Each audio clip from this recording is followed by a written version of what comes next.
A rozhodoval som sa vo svojich 18 rokoch pred štúdiom na vysokej škole. Zdalo sa mi to vtedy ako dobrá, rozumná voľba pre mňa.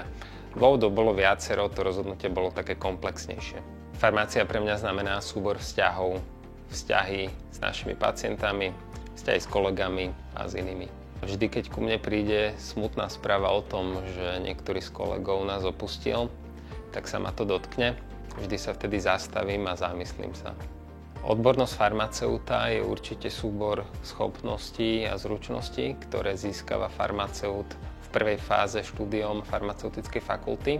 Odbornosť je pre mňa aj schopnosť farmaceuta používať tieto vedomosti a prezentovať ich, či už v lekárni alebo kdekoľvek ich má používať. Lekáreň sa nachádza blízko slovensko-ukrajinskej hranice.